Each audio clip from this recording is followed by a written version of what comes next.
এটা হচ্ছে যারা বাণিজ্যিকভাবে চিন্তা করছেন যে আমার একটা এই নিউজটা ভাইরাল হওয়া দরকার। ইভেন এটা তো আমি প্রতিদিন দেখি যে আমাদের মেইনস্ট্রিম মিডিয়ার যে টিভি চ্যানেলগুলোই তারা যে টাইটেলগুলো দেয় এটা পড়লে প্রথমে আপনি একটা করে দেখবেন নিজে হয়তো ওই ব্যাপারটা নাই, বিরক্ত সাধারণ মানুষের কথা বাদ দিলাম, মানে মেইনস্ট্রিম মিডিয়াও এই কাজটা করতেছে যে মানুষকে আকৃষ্ট করার জন্য এই জাতীয় শব্দ ব্যবহার করা।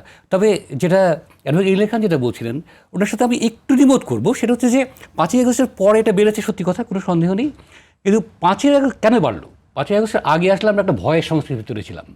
তখন সোশ্যাল মিডিয়াতে পোস্ট করার আগে 5 বার ভাবতো যেটার কারণে পরের দিন আমাকে জেলে যেতে হবে কিনা, যদি না কেউ সরকার পক্ষের কারো বিপক্ষে যায়। আমি আপনার সাথে একমত। 5ই আগস্টের পরবর্তী যেটা হয়েছে যে আমাদের ওই বাক স্বাধীনতার জায়গাটা ফিরে এসছে, আসার ফলে এটাকে আমরা অ্যাবিউজ করা শুরু করেছি এবং একটা বড় অংশ একটা মানুষ যারা এটাকে নানাভাবে বিভিন্ন জনকে, যেমন উনি যেটা বললেন যে একটু ফেমাস লোকের বিরুদ্ধে আক্রমণ করে আমরা নিজেকে পপুলার করার চেষ্টা করা, সেটা যেমন আছে, তেমনি আমরা যদি বুলিংয়ের কথা যখন বলি, বুলিংয়ের ক্ষেত্রে কিন্তু আসলে মূলত হয় ব্যক্তিগত পর্যায়ে কাউকে হ্যারাস করার প্রচেষ্টাকে আমরা সাধারণত বুলিং বলে থাকি, যে সেটা সে সেলিব্রিটি হোক, সেটা আমার প্রতিবেশী হোক, সেটা আমার স্কুলের কলিগই হোক, বা ভিন্ন মতাদর্শে যাকে আমি পছন্দ করি না সে হতে পারে। তো সেই জায়গাগুলোতে আসলে এটা আমার কাছে এটা মনে হয়েছে যে এই অতিরিক্ত স্বাধীনতার একটা অ্যাবিউজ করার সুযোগ আমরা পেয়েছি। এবং সেই সঙ্গে উনি যেটা বললেন যে আমাদের ল এনফোর্সিং এজেন্সি, পুলিশ বা আমাদের যে আইন বিভাগ যে জায়গাগুলো, এই জায়গাগুলোতে এখনও আসলে জিনিসটা সবার কাছে পরিষ্কার না, 1 নম্বর। দ্বিতীয়ত হচ্ছে যে এই অপরাধগুলো ঘটলে এটা যে রিপোর্ট করা যায়, বাংলাদেশ সাইবার ক্রাইম ইউনিট যেটা আছে পুলিশে, তারা কিন্তু যথেষ্ট টেকনিক্যালি ক্যাপেবল এই মুহূর্তে আমি বলবো, এবং তারা যেহেতুগুলো ভালো ইনভেস্টিগেট করতে পারেন, কিন্তু তার কাছে সবাই যায়ও না।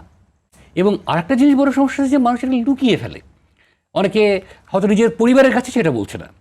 আমাদের এই সোশ্যাল ফ্যাব্রিক যেভাবে চেঞ্জ হচ্ছে, আমরা সবাই যত ব্যস্ত হচ্ছি তত কিন্তু আমাদের ছেলেদের সঙ্গে আমাদের যোগাযোগ কমেছে, এই বাস্তবতা স্বীকার করতে হবে। যদিও আমাদের পারিবারিক ভ্যালুসগুলো এখন আগে অন্যদের সাথে অনেক বেশি, কিন্তু তারপরে কিন্তু আমাদের ছেলেদের সঙ্গে একটা দূরত্ব তৈরি হয়েছে এবং তারা প্রত্যেক গেজেট নির্ভর হয়ে গেছে, সারাদিন গেজেট নিয়ে পড়ে থাকে, এবং তাদের সঙ্গে যে যোগাযোগটা, ইন্টারাকশনটা এবং বাবা মার প্রতি তার যে ট্রাস্ট, সেই জায়গাটা কম।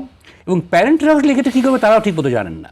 সো এই অ্যাওয়ারনেসের জায়গাটা একটা হচ্ছে যে যারা এই টিনেজ বা অল্প বয়সী তরুণ তরুণী যারা আছে তারা এই ক্ষেত্রে কী করবে বুলিংয়ের শিকার হলে তারা জানে না, প্যারেন্টসরা জানে না কীভাবে হ্যান্ডেল করবে, স্কুলও অনেক ক্ষেত্রে সঠিকভাবে তাদের গাইড করতে পারছে না যে কীভাবে এই ব্যাপারটাকে তারা হ্যান্ডেল করবেন।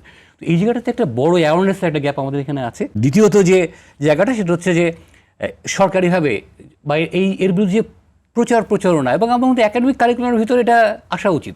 এই বই বেশ, যেমন আইন সাহস কেন্দ্রের একটা বই দেখেছিলাম বুলিংয়ের উপরে, তারা বাংলায় একটা বই বেশ 5-6 বছর আগে তারা করেছে, কিন্তু এই জিনিসগুলো যে সবগুলো স্টেজে পৌঁছানো, বাবা মার কাছে পৌঁছানো, সেই জায়গাটাতে আসলে আমরা অনেকাংশে পিছিয়ে আছি।